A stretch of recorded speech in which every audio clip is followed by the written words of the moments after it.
Hello मेरे प्यारे। Hello बच्चों, मैं हूं आपका नया मेंटोर मयंक। और मैं आपको यहाँ पर डिस्कस करूंगा सैनिक स्कूल के एग्जाम के बारे में। और उम्मीद करता हूं कि आपको मेरी बताई गई चीज़ें काफ़ी बेहतर तरीके से समझ में आएंगी। आज मैं डिस्कस करने वाला हूं उन बच्चों के सैनिक स्कूल के एग्जाम पैटर्न के बारे में जो सिक्स्थ क्लास में एडमिशन लेना चाहते हैं। हम आगे चल के नाइन्थ क्लास में भी डिस्कस करेंगे कि नाइन्थ क्लास का एग्जाम पैटर्न कैसा होता है और नाइन्थ क्लास में क्या क्या पूछा जाता है। लेकिन साथ ही आपको मैं यहाँ ये बताना चाहूंगा कि सैनिक स्कूल में भी बहुत सारे ऑप्शंस होते हैं। जैसे एक सैनिक स्कूल होता है, एक आरएमएस होता है, ठीक है। तो बहुत सारे बच्चे, जैसे एक सैनिक स्कूल है, एक आरएमएस है, ठीक है। एक आपका बहुत सारे स्टूडेंट हैं जो जवाहर नवोदय विद्यालय है, ठीक है। और यूपी में भी सैनिक स्कूल है, ठीक है। तो मैं इन चारों के बारे में डिस्कस करूंगा, इन चारों के एग्जाम पैटर्न के बारे में डिस्कस करूंगा कि आप अगर एक ही एग्जाम की तैयारी करते हैं और थोड़ा बहुत आगे पीछे और टॉपिक्स को डिस्कस करते हैं तो कैसे आप बेहतर तरीके से चारों ही एग्जाम्स को अटेम्प्ट कर सकते हैं और एग्जाम को क्वालिफाई कर सकते हैं। सबसे पहले आप बच्चों को ये बताना चाहूंगा कि जो भी आप पढ़ेंगे वो धीरे धीरे पढ़ेंगे, क्योंकि अभी आपके पास स्कूल का भी लोड होता है, होमवर्क का भी होता है। तो आपको हमेशा तैयारी के लिए कुछ समय लेकर चलना चाहिए। और कितना समय लेकर चलना चाहिए? तो देखिए, कुछ बच्चे स्मार्ट होते हैं, कुछ धीरे धीरे लर्नर्स होते हैं, ठीक है।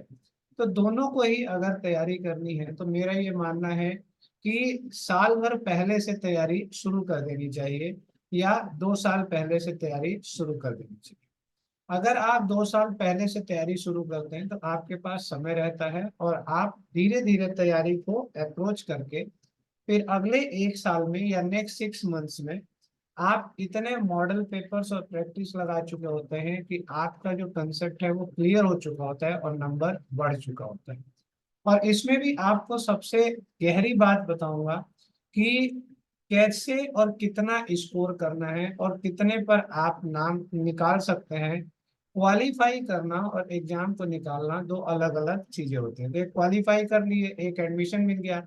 एडमिशन क्या होता है? ऊपर से आता है, ठीक है ना। जैसे हाईएस्ट स्कोर से नीचे की ओर आता है और नंबर ऑफ सीट्स पर डिपेंड करता है कि कितने नंबर ऑफ सीट्स हैं और कितने स्टूडेंट्स उस रैंकिंग में आ रहे हैं। तो कहने का मतलब है जितना आप ज्यादा नंबर स्कोर करेंगे उतने चांसेस आपको एडमिशन के बढ़ जाते हैं। और जितना कम आप करेंगे, अब कम के मायने में अगर आप क्वालिफाइंग देखें तो 50 में से 15 यानी मुश्किल से 25% ही स्कोर करना होता है जिसमें आप क्वालिफाई कर जाते हैं। लेकिन एडमिशन के लिए ऊपर के रैंक से आता है और सीटें भर जाती हैं तो आपका एडमिशन नहीं हो पाता। आइए शुरू करते हैं और जानते हैं, पूरे एग्जाम पैटर्न को डिस्कस करेंगे आराम से। हर चीज को पैटर्न वाइज जब आप पढ़ेंगे और समझेंगे और देखेंगे तो आपको ये ज्यादा बेहतर तरीके से चीजें समझ में आएंगी। सबसे पहले हम देखेंगे कि सैनिक, मिलिट्री, नवोदय और यूपी सैनिक स्कूल, ठीक है। यहाँ पर चारों को मार्क किया गया है। इसका एग्जाम का पैटर्न क्या होता है? तो सबसे पहले देखिए सब में कौन कौन से सब्जेक्ट्स आते हैं, कौन कौन से सब्जेक्ट्स नहीं आते। तो यहाँ पर अगर हम बात करें तो सब्जेक्ट मैथमेटिक्स की जो सबसे इम्पॉर्टेंट टॉपिक और सबसे डराने वाला सब्जेक्ट जो होता है ना बच्चों को, वो मैथमेटिक्स होता है। ये तो गारंटी है, बच्चे डरते बहुत है मैथमेटिक्स में। लेकिन चाहे बच्चा छोटा हो या बड़ा हो, अगर मैथ्स ढंग से समझ में आ जाए तो मैथ्स से अच्छा कोई सब्जेक्ट नहीं लगेगा बच्चों को, इसकी मैं गारंटी दे सकता हूँ। तो देखिए, अगर हम सैनिक स्कूल की बात करते हैं तो सैनिक स्कूल में मैथ्स के आते हैं भाई साहब 50 क्वेश्चन। और सबसे इंपॉर्टेंट मैथ्स बनती है आपके सैनिक स्कूल के अंदर। और एक क्वेश्चन के मार्क्स मिलते हैं 3। और टोटल खाली मैथ्स मैथ्स मिला करके 150 नंबर का है। तो आप समझ सकते हैं मैथ्स कितनी इंपॉर्टेंट है सैनिक स्कूल के अंदर। इंटेलिजेंस यानी कि इसको दूसरी भाषा में आप रीजनिंग कह सकते हैं, ठीक है। तो रीजनिंग का जो टॉपिक है वो 25 क्वेश्चन लेके आता है और 2 नंबर का क्वेश्चन है। बाकी सबका वेटेज बराबर है, सिर्फ मैथमेटिक्स का वेटेज जो है वो हाई है। तो 25 क्वेश्चंस 2 नंबर के, 50 नंबर का ये आपका रीजनिंग आता है। जीके जो है वो भी आपका 25 क्वेश्चन 2 नंबर के, यहाँ भी आपको 50 नंबर मिला। ठीक। लैंग्वेज में आपके पास बहुत सारे स्टूडेंट्स के पास इंग्लिश है, बहुत के पास हिंदी है। ठीक है, तो कुछ हिंदी पढ़ते हैं, कुछ इंग्लिश पढ़ते हैं। तो चाहे इंग्लिश लीजिए या हिंदी लीजिए, आपके पास 25 क्वेश्चन आने हैं 2 मार्क्स के, और आपका मार्क्स बनता है 50। और सैनिक स्कूल जो है वो टोटल 300 मार्क्स का होता है, और आपको टारगेट बनाना पड़ेगा स्कोर करने का 250, क्योंकि बहुत सारे ऐसे बच्चे हैं जो 250 प्लस भी स्कोर करते हैं। अगर आप 250 मिनिमम आप अगर स्कोर करने का अपना डेडिकेशन रखते हैं, तो जाके आप कहीं ना कहीं एडमिशन की तरफ बढ़ पाएंगे। जितना कम आप सोचेंगे उसमें से भी आपके एग्जाम में प्रेशर की वजह से कम हो जाते हैं मार्क्स। तो इसलिए set your target 250 marks out of 300 इन सैनिक स्कूल। अब कैसे करना है वो मैं आपको बताऊंगा, कहाँ से स्कोर होंगे वो भी मैं आपको बताऊंगा, कौन कौन से टॉपिक आसानी से पढ़े जा सकते हैं, किस किस में टाइम लगता है वो भी आपको बताऊंगा, डेली के शेड्यूल्स क्या होंगे आपकी तैयारी के वो भी आपको बताऊंगा, और मैं कैसे आपकी हेल्प करने वाला हूँ इस तैयारी में ये भी आपको मैं लास्ट में बताऊंगा। ठीक है, तो बने रहिए वीडियो के साथ। सबसे पहले कंटेंट को समझिए, क्योंकि जब तक कंटेंट नहीं पता चलेगा कुछ भी फायदा नहीं है। उल जुलूल पढ़ते रहने से आपके स्कोर नहीं बनेंगे। आरएमएस में देखिए, मैथमेटिक्स 50 1 नंबर का आता है, आपका 50 बनता है। यहाँ पर सारे ही सब्जेक्ट 50-50 क्वेश्चंस के आते हैं, और 1-1 नंबर के आते हैं। तो आरएमएस जो है वो आपको 200 नंबर का एग्जाम करवाता है। ठीक है, 200 का होता है, और इसमें 150 जो हमारा टारगेट है अकॉर्डिंगली वो रखना चाहिए। देखिए यहाँ मैंने 75% स्कोर करने का टारगेट रखा है, यहाँ भी 75% है, यहाँ भी 75% है, यहाँ थोड़ा सा हमने 75% प्लस का रखा हुआ है, क्योंकि यहाँ पर बहुत सारे स्टूडेंट्स इससे नोन हैं और बहुत सारे स्टूडेंट्स इधर आते हैं, तादाद ज्यादा है, तो हमें अपना टारगेट भी ज्यादा फिट करना पड़ेगा। अब देखिए नवोदय विद्यालय की अगर हम बात करते हैं, तो यहाँ आते हैं भाई साहब 3 सब्जेक्ट्स, एक आता है मैथमेटिक्स, दूसरा रीजनिंग, और तीसरा आपका लैंग्वेज। यहाँ जी के जीएस नहीं है, तो आपके पास 20 क्वेश्चन 1.25 मार्क्स है, यानी टोटल 25 नंबर का 40 क्वेश्चन रीजनिंग के आते हैं। तो आप देखिए नवोदय विद्यालय के अंदर अगर आपको एडमिशन चाहिए, तो आपको नवोदय में रीजनिंग पर ज्यादा फोकस करना पड़ेगा। सैनिक स्कूल में अगर आपको चाहिए तो आपको मैथमेटिक्स पर ज्यादा फोकस करना पड़ेगा। ठीक है, ये ध्यान रखिएगा। और आरएमएस में आप अगर इधर से मैथ्स पढ़ लेते हैं और इधर से रीजनिंग पढ़ लेते हैं, तो आरएमएस आपका भाई साहब बिल्कुल सिक्योर्ड है, कहीं नहीं जाने वाला, क्योंकि आपका जो लेवल ऑफ नॉलेज है ना वो एसएस और जेएनवी की तैयारी में बढ़ चुका है। तो मैं पक्का कहता हूं कि आप टारगेट सेट करिए कि किस किस सब्जेक्ट पे आपको टारगेट करना है। ठीक है, और यहाँ पर आता है इंग्लिश और हिंदी, और यहाँ पे इंग्लिश या हिंदी के सिर्फ 20 क्वेश्चन है 1.5 नंबर के और 25, तो सबको अगर जोड़ दिया जाए तो आपका 100 नंबर का पेपर है, और 75 नंबर आपको 75 मार्क्स आपको स्कोर करने का टारगेट बनाना चाहिए। ठीक है, ऐसे ही स्टेट में उत्तर प्रदेश सैनिक स्कूल की अगर बात करें तो यहाँ चारों सब्जेक्ट्स हैं। अब यहाँ देखिए, यहाँ मैथ्स का वेटेज बढ़ गया, अभी 75 क्वेश्चन हैं। ठीक है, सैनिक स्कूल का 50%, 75 क्वेश्चन, मतलब मैथमेटिक्स कितना इंपॉर्टेंट है आप देख सकते हैं। मैथमेटिक्स और रीजनिंग 2 सब्जेक्ट बहुत इंपॉर्टेंट है, और इस पे आपको कमांड करना ही पड़ेगा। ठीक है, तो 75 मार्क्स आपको यूपी सैनिक स्कूल मैथमेटिक्स देगा। 25 क्वेश्चंस आएंगे आपके रीजनिंग से, 50 क्वेश्चन आएंगे भाई साहब जी के जीएस के। ठीक है, तो जी के जीएस आपको 50 नंबर का आने वाला है यूपी यानी स्टेट सैनिक स्कूल में, और 50 क्वेश्चन आपके आएंगे लैंग्वेज में, और 1 नंबर का 50 नंबर आएंगे, यानी 200 मार्क्स का ये पेपर होने वाला है। सेट योर टारगेट 150 नंबर कम से कम आप बनाने का प्रयास करें। मैं बताता हूं, अगर आप 6 महीने पढ़ लेते हैं और 6 महीना अगर आप ढंग से प्रैक्टिस कर लेते हैं ना, ये स्कोर आपको करने से कोई रोक ही नहीं सकता। आप बहुत आसानी से इस स्कोर को अटेम्प्ट कर लेंगे। आइए बताते हैं अब इसके सिलेबस के बारे में। सिलेबस में क्या क्या है मैथमेटिक्स में, देखिए अभी तो मैं आपको सिर्फ टॉपिक्स बताऊंगा, बट टॉपिक्स के अंदर अगर आप जाएंगे ना, बहुत बड़ा कंटेंट है। ठीक है, लेकिन धीरे धीरे धीरे धीरे हर चीज को अगर आप समझते जाएंगे तो पर्टिकुलर क्वेश्चन और पर्टिकुलर सवाल जो है आपसे आसानी से सॉल्व हो जाएंगे। सबसे पहले देखिए नंबर सिस्टम, ठीक है ना। नंबर सिस्टम में बहुत सारे टाइप्स के क्वेश्चंस बनते हैं, वो मैं आपको अलग से बताऊंगा। हर एग्जाम्स के अंदर आने वाला है। एलसीएम एचसीएफ से हर एग्जाम्स में क्वेश्चन आने वाले हैं। ठीक है, ये टॉपिक वाइज है, और इस टॉपिक को पढ़ने के लिए आप देखेंगे इसमें वैरायटी ऑफ क्वेश्चंस बनते हैं। ठीक है ना, तो बहुत सारे टाइप्स के क्वेश्चंस बनेंगे, और इन टाइप्स के क्वेश्चंस को याद रखवाने की गारंटी मेरी, आसानी से क्वेश्चंस को सॉल्व कराने की गारंटी मेरी होगी। आप क्वेश्चंस को देखते ही समझने का प्रयास करेंगे, इसकी भी गारंटी मेरी होगी। बट अभी पूरा सिलेबस समझ लीजिए। नंबर सिस्टम से बहुत सारे ऐसे ही हर चैप्टर से बहुत सारे वैरायटी के क्वेश्चंस बनते हैं। तो एलसीएम एचसीएफ भी सब में कॉमन है। सिंप्लीफिकेशन भी आप देखिए सब में ही कॉमन है। स्क्वायर रूट क्यूब रूट वगैरह सब में कॉमन है ना। फ्रैक्शंस और डेसिमल भी सब में कॉमन है। मतलब अगर आप एक एग्जाम की भी तैयारी करें तो आप सारे एग्जाम्स में बैठ सकते हैं।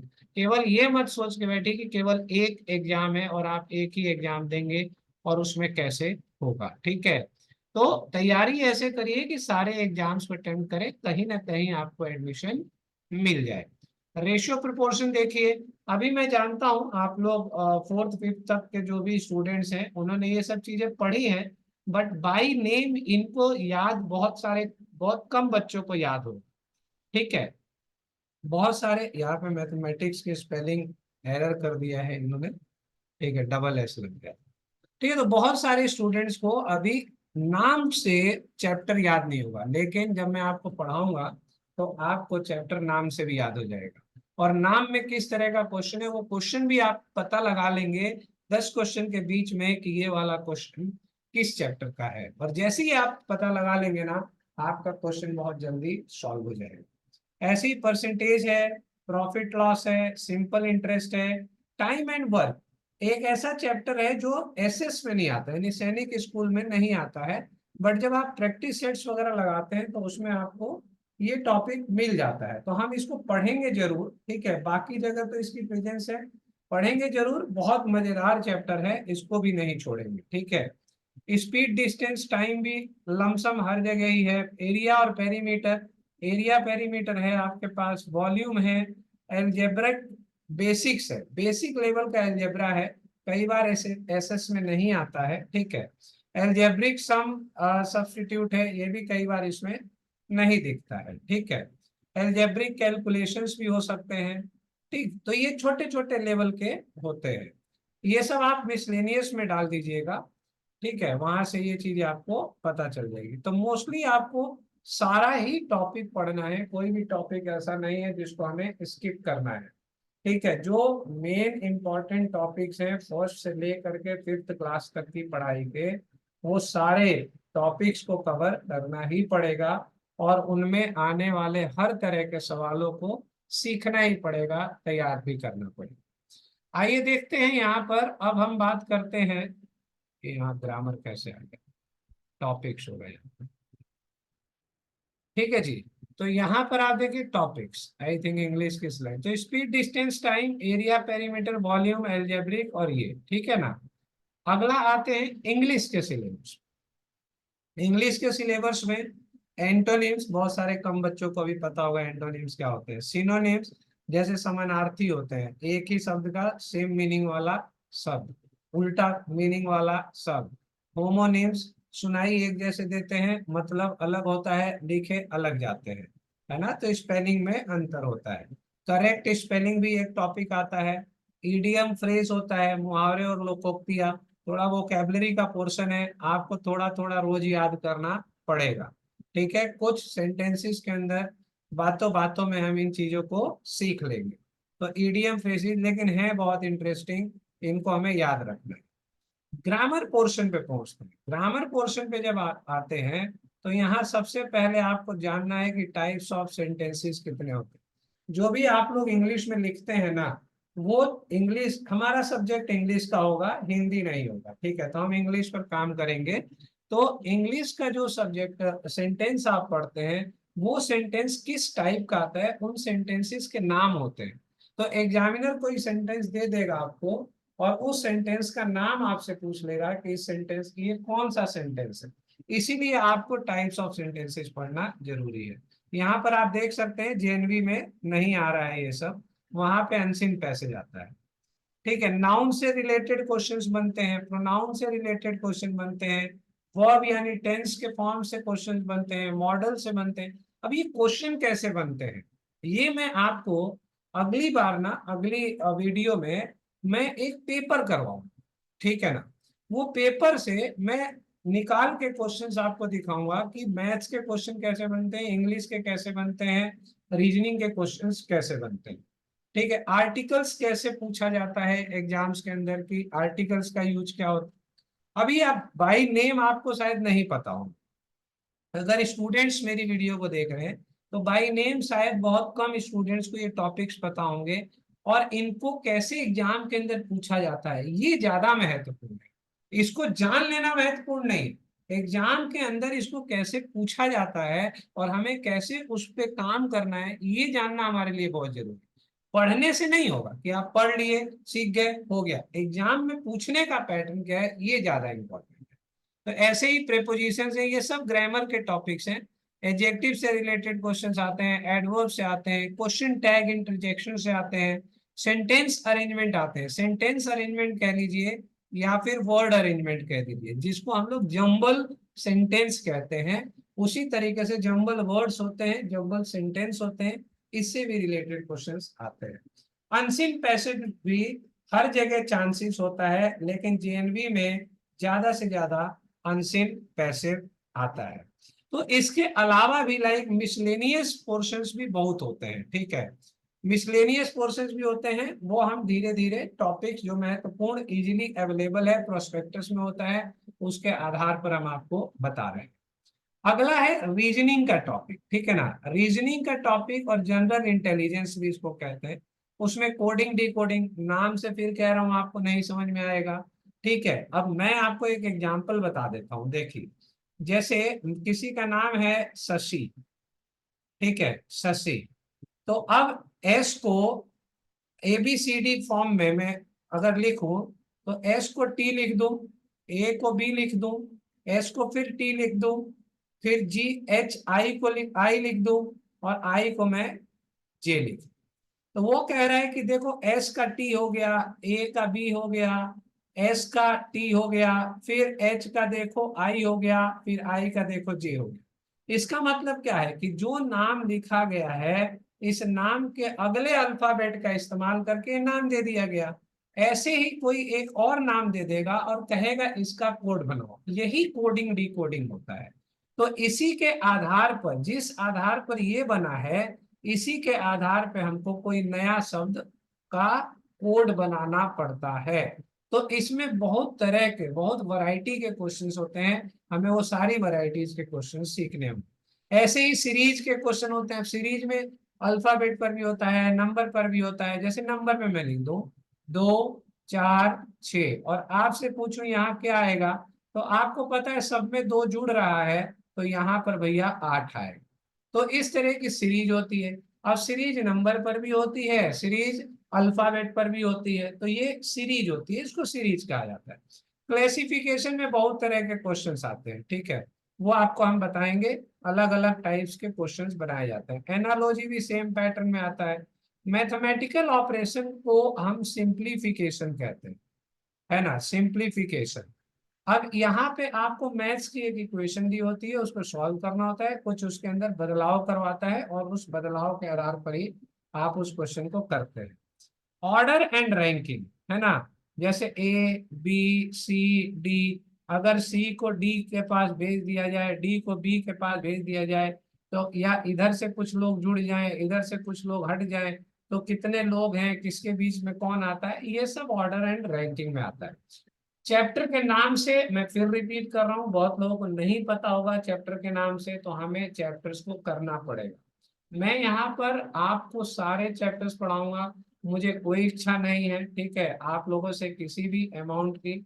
आप लोग चैनल को सब्सक्राइब कर लीजिए, ज्वाइन कर लीजिए। मैं आप लोगों के लिए क्लास लेके आऊंगा, हर दिन अलग सब्जेक्ट की क्लास होगी, अलग अलग दिन पे हम अलग अलग टॉपिक सिखाएंगे, उससे रिलेटेड आपको पीडीएफ्स देंगे, आप उसकी प्रैक्टिस करिएगा, ठीक है।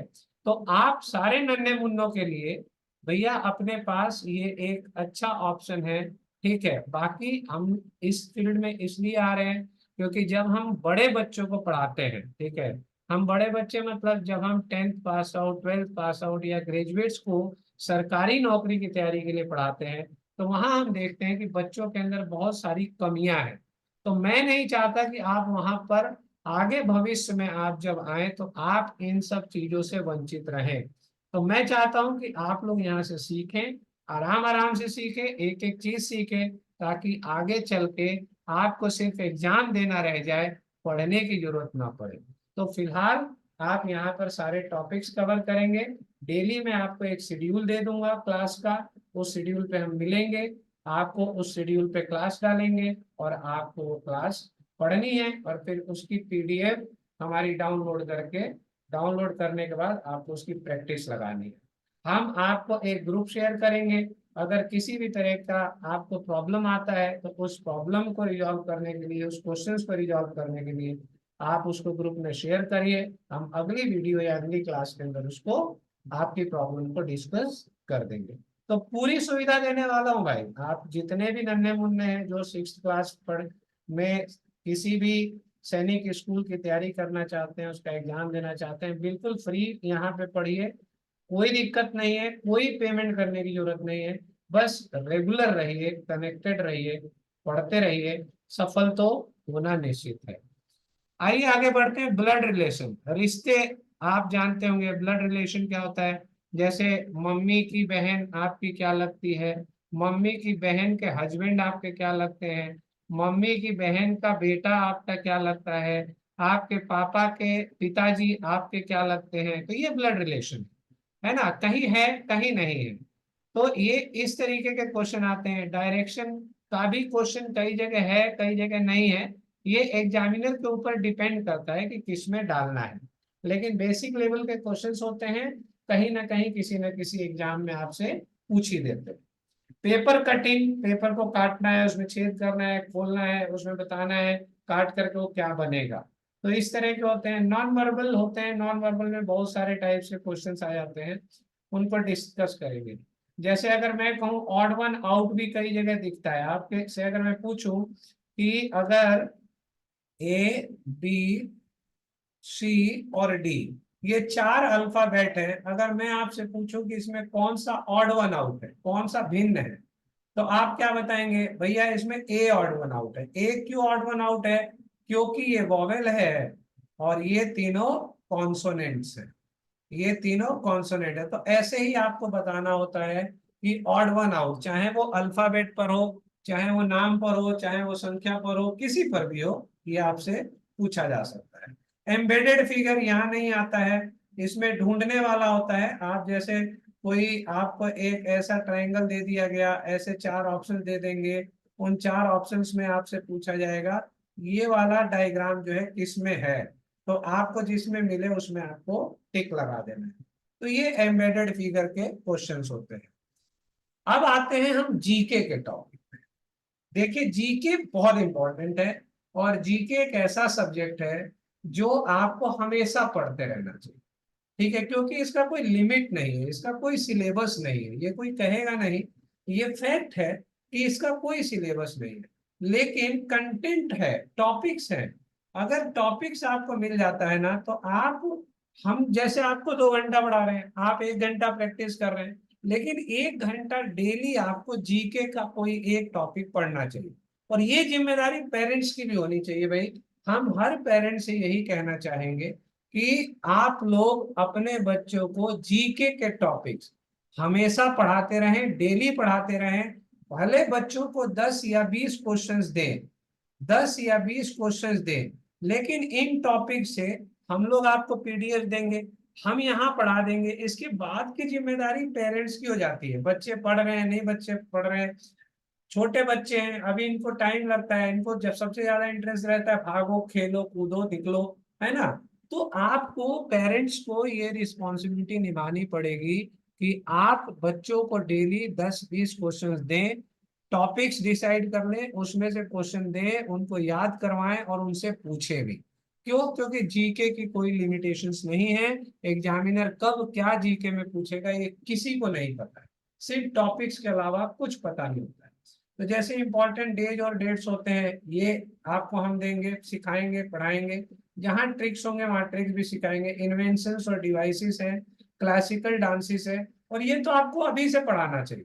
और मैं उन सभी पेरेंट्स को कहूंगा जो 6th क्लास से बच्चों को चाहते हैं कि कंपटीशन में उतरे, वो इसको 4 साल तक पढ़ाए, 5 साल तक पढ़ाए। आपका बच्चा हो या ना हो, सेलेक्ट हो या ना हो, वो सेकेंडरी है, लेकिन इन चीजों की, जीके की पढ़ाई आप इनको हमेशा कराते रहें। 10th तक कराएं, 12th तक कराएं, इनका पीछा ना छोड़ें। ठीक है? कारण क्या है? क्योंकि अगर आप 10th के बाद, 12th के बाद भी अगर आप कंपटीशन दिलवाएंगे बच्चों को किसी गवर्नमेंट जॉब्स वगैरह के लिए, तो वहां फिर से ये काम आएगा, और वहां पे दोबारा से बच्चों को याद करना पड़ेगा। और एक एज आने के बाद बच्चे थोड़ा कतराते हैं, बड़ी मेहनत करनी पड़ती है, क्योंकि हम पढ़ाते हैं गवर्नमेंट जॉब के स्टूडेंट्स को, तो हमें पता है कि वहाँ कितनी मेहनत होती है उन बच्चों को। तो आप इन चीजों को बच्चों को अभी से आदत डालिए, जीके पढ़ने और पढ़ाने की। आप खुद को पढ़ाने की आदत डालिए कि हमें इनको डेली पढ़ाना है, हमें डेली इनको 20 क्वेश्चंस कराने हैं जीके में। नेशनल पार्क्स हैं, वाइल्ड लाइफ सेंचुरीज है, कहाँ पर स्थित है, atomic power station, geographical terms, ठीक है, एब्रीविएशंस हैं, बुक्स और ऑथर्स हैं, dams in India, first in India in world, सबसे पहले कौन भारत में क्या बना, विश्व में क्या बना, कंप्यूटर नॉलेज, हिस्टोरिकल मॉन्यूमेंट्स, ये सब तमाम चीजें, अनलिमिटेड चीजें इसके अंदर आती है। तो आप इसको ध्यान रखिएगा। ठीक है? यहाँ तक हमने आपको बताया कि पूरा सिलेबस क्या है, कंटेंट क्या है। आपके लिए हम एक बैच लॉन्च करेंगे, है ना, बैच का एक टाइम डिसाइड कर देंगे। ठीक, आप उस टाइम पर बच्चों को फिक्स कर दीजिए कि हमारी वीडियो जो आएगी उस वीडियो को देखें, उस क्लास को पढ़ें, और क्लास पढ़ने के बाद हम आपको ये टाइम नेक्स्ट वीडियो में डिसाइड करके बता देंगे कि कौन से टाइम पे बच्चों की वीडियो आएगी। और ये जो क्लास होगी वो रिकॉर्डेड हो जाएगी। ठीक है? बाद में भी आप इसको देख सकते हैं, लेकिन रूटीन में अपने बच्चों को पढ़ने की आदत डालिए। बच्चे रूटीन में पढ़ें और सीखें। ठीक है? तो डेली आप अपने बच्चों को 1 से 1.5 घंटा हमारी क्लासेस को दिलवाएं। हम बहुत ज्यादा कंटेंट एक साथ नहीं देंगे, थोड़ा थोड़ा कंटेंट देंगे, और बच्चों को कॉन्फिडेंट कराएंगे। उससे रिलेटेड हम एक पीडीएफ देंगे, हम पीडीएफ अपने टेलीग्राम चैनल पर डाल देंगे। ठीक है? और टेलीग्राम चैनल का नाम भी हम आपको वहीं पे शेयर कर देंगे। ठीक है? तो उम्मीद करता हूं कि आपको एग्जाम का पैटर्न समझ में आया होगा, एग्जाम में आने वाला कंटेंट समझ में आया होगा, और इन कंटेंट्स को जब आपको पढ़ाया जाएगा और जब जब आप उनसे संबंधित क्वेश्चंस लगाएंगे, तो आपको और मजा आने वाला है। तो भाई गारंटी देता हूँ, चैनल को सब्सक्राइब कर लीजिए। मेंटोर मयंक, आपका मेंटोर मयंक तैयार है आपको किसी भी सैनिक स्कूल की तैयारी कराने के लिए। एक एक टॉपिक फ्री ऑफ कॉस्ट आपको पढ़ाया जाएगा, कोई पेमेंट नहीं करनी है। विश्वास नहीं है तो अगले 3-4 महीने तक पढ़ लीजिए, 6 महीने तक पढ़ लीजिए, उसके बाद जब प्रैक्टिस भी आएगा, तब भी मैं गारंटी देता हूँ आपके बच्चे के अंदर डिजास्टर चेंज लाने वाला। क्यों? क्योंकि मुझे पता है कि बच्चे बड़े हो करके अपने स्कूल लाइफ में क्या कमियां कर देते हैं, क्या छोड़ आते हैं। क्यों? क्योंकि मैं रोज उन बच्चों को पढ़ा रहा हूँ और कंपटीशन के लिए ही पढ़ा रहा हूँ। तो आपके बच्चों में वो कमियां ना रह जाएं, शुरू से ही वो खुद को स्ट्रांग बनाए, ऐसा प्रयास मेरा रहेगा। नमस्कार, मिलता हूँ अगली वीडियो में इन सारी डिटेल्स के साथ, और आपको सारी डिटेल शेयर कर दी जाएगी। सब्सक्राइब कर लीजिएगा चैनल को। नमस्कार।